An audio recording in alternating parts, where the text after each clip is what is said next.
Mahdi റളിയല്ലാഹു അൻഹുവിന്റെ ചില അടയാളങ്ങൾ ഹബീബായ റസൂലുള്ളാഹി സ്വല്ലല്ലാഹു അലൈഹി വസല്ലം പറഞ്ഞു, വലിയ ഒരു ഇടിമുഴക്കമുണ്ടാകും. ആ ഇടിമുഴക്കമുണ്ടായാൽ 70,000 ആളുകൾ ഉടനടി മരിച്ചു പോകും, 70,000 ആളുകൾ ബോധരഹിതനാവും എന്ന് റസൂലുള്ള ഇങ്ങനെ പറഞ്ഞപ്പോൾ അന്ന് ജീവിച്ചിരിക്കുന്ന ജനങ്ങൾക്ക് വേണ്ടി സ്വഹാബികൾ നബിയോട് ചോദിക്കുകയാണ്, യാ റസൂലല്ലാഹ്, ഈ അടയാളങ്ങൾ ഞങ്ങൾ കണ്ടാൽ ഇമാം മഹ്ദി വരാനായിരിക്കുന്നു എന്ന ഈ ഇടിമുഴക്കം ഞങ്ങൾ കണ്ടാൽ ഞങ്ങൾ എന്ത് ചെയ്യണം നബിയേ? ഇടിമുഴക്കണ്ടായി മഹ്ദി ഇമാമിനെ തെരഞ്ഞു പോവല്ല, മരിച്ചു പോവാന്ന് തെരഞ്ഞു പോവല്ല.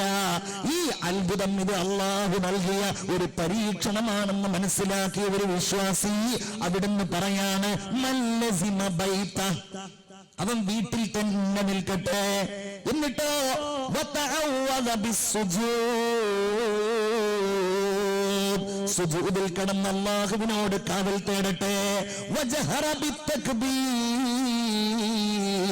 ഒരു പ്രതിസന്ധിയിലും തന്നെ കൈവിടാത്ത അല്ലാഹുവിന്റെ മഹത്വത്തെ അവൻ ഉറക്കെ വാഴ്ത്തട്ടെ എന്ന് ആദരവായ മുഹമ്മദ് മുസ്തഫ.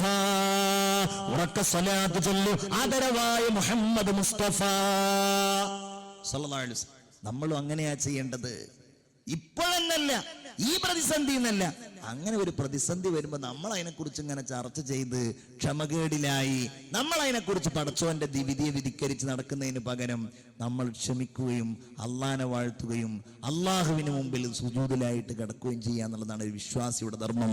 അള്ളാഹു തൗഫീഖ് നൽകുമാറാകട്ടെ. നവാസ് ഇബ്നു സംആൻ റളിയല്ലാഹു അൻഹു പറയാണ്, ذكر رسول الله صلى الله عليه وسلم الدجال. ഒരിക്കൽ റസൂലുള്ള ദജ്ജാലിനെ കുറിച്ച് പറഞ്ഞു. അവിടുന്ന് പറഞ്ഞു, ഫയഅതി അലൽ ഖൗമി, ദജ്ജാൽ സമുദായത്തിന്റെ അരികിലൂടെ ഇങ്ങനെ വരും. ഫയദഊഹും, അങ്ങനെ അവരെ വിളിക്കും, എല്ലാരും കൂടെ വരി. എന്നിട്ട് ഇവൻ ഇങ്ങനെ ചെപ്പടി വിദ്യകൾ കാണിച്ചു കൊടുത്താൽ എല്ലാവരും അവനെ വിശ്വസിക്കും. അവൻ ആകാശത്തോട് കൽപ്പിക്കും, ആകാശമേ മഴ പെയ്യേ. അപ്പൊ ആകാശം കൊണ്ട് മഴ പെയ്യും. ഭൂമിയോട് കൽപ്പിക്കും, ഭൂമിയെ മുളക്ക്. അപ്പൊ ഭൂമി അങ്ങ് മുളക്കും. അങ്ങനെ ആളുകളുടെ അടുക്കലൂടെ അവൻ ചെല്ലുമ്പോ വരൾച്ച നിറഞ്ഞ നാടുകളിൽ ഇവൻ കാരണത്താൽ കായ്ക്കളും കനികളും ഉണ്ടാകും. സമ്പത്ത് അവന്റെ പിന്നാലെ ഇങ്ങനെ പോകും. അവൻ വലിയ സമ്പന്നനായിരിക്കും.